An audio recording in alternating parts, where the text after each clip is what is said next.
I'd arrest you if I had handcuffs. I'd arrest you if I had the time. Hey everybody, happy Friday. Hope you all had a great week and have some awesome plans for the weekend. It's Pride here in San Diego, so if you guys are headed to either the Trans Festival Pride March thing today, Friday, noon to 6-ish, and then I think we're marching to the flagpole, or on Saturday, the parade starts at 11 and I'll definitely be there.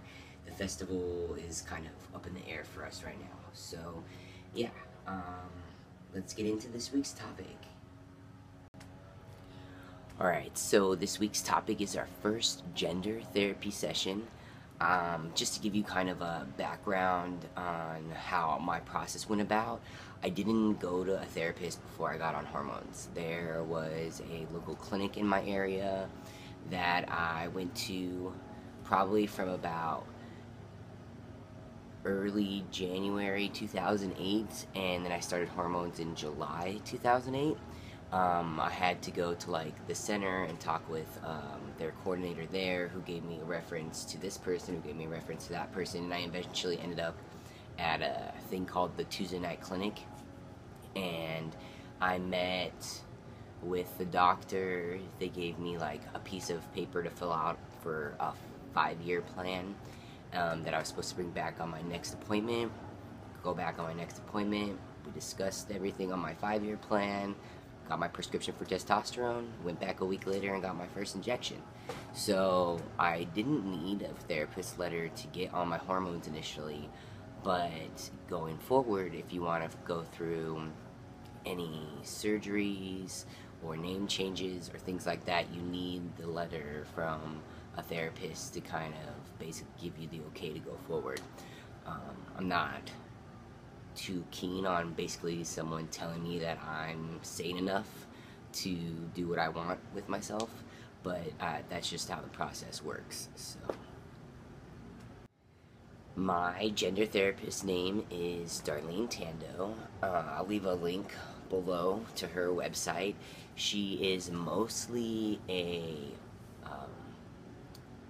children's therapist for kids questioning gender, and a transgender therapist, I guess. I'm not sure if she does any other work, but most of the work that she posts or does speakings on and stuff like that is all related to gender therapy.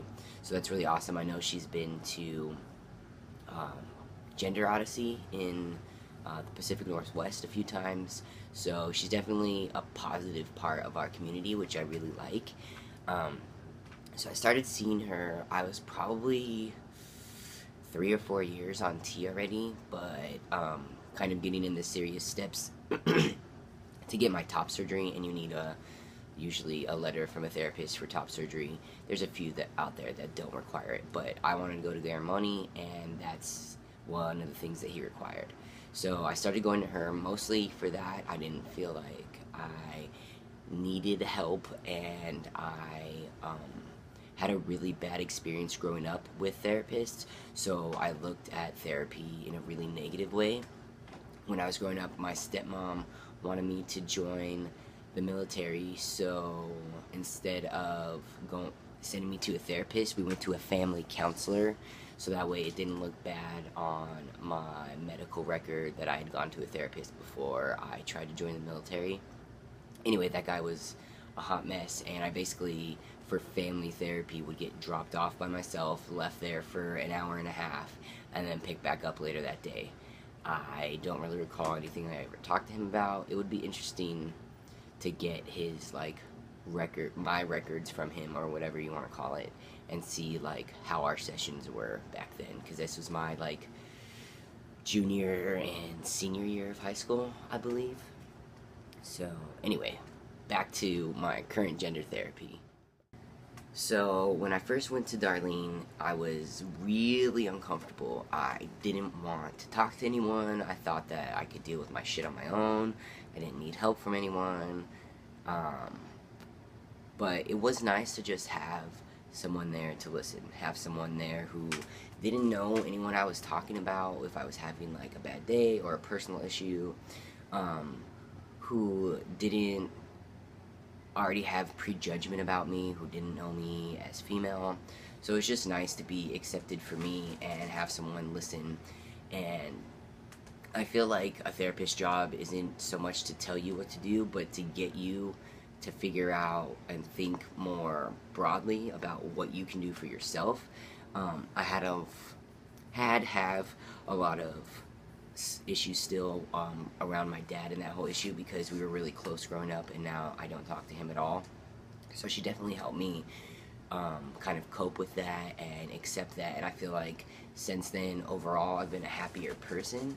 So I'm really thankful that I took the time to do the therapy sessions, but most of them weren't even like discussing my gender or anything like that, because like I said, I had already been on testosterone for almost 4 years, so I had been living the bull as male and all of that requirement or whatever, that you're supposed to like live 1 year as your preferred gender before you're allowed to go forward with certain parts of the process, at least in my area. So yeah, when I got Kaiser, and I was trying to get my Hysto covered with them, I had to go to,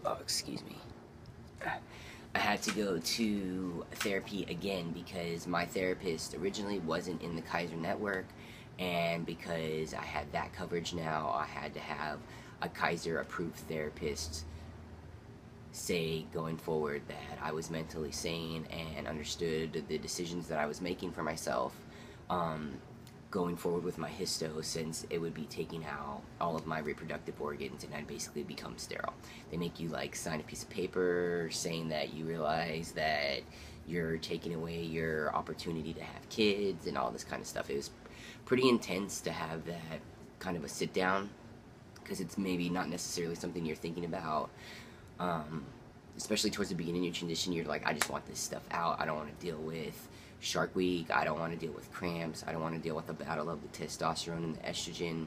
But obviously there's other effects that are going to happen once you have a hysterectomy. So I had to like discuss those basically with a person beforehand. I definitely was a little more taken back by the process with Kaiser, because it was definitely treated more as like a mental health issue, from the initial paperwork that I had to fill out to the questions that I had in the actual session with the person. And I only had one session with the head of the department, and then one other session with the guy who was apparently my caseworker. And after those 2 sessions, I had my approval for my hysterectomy.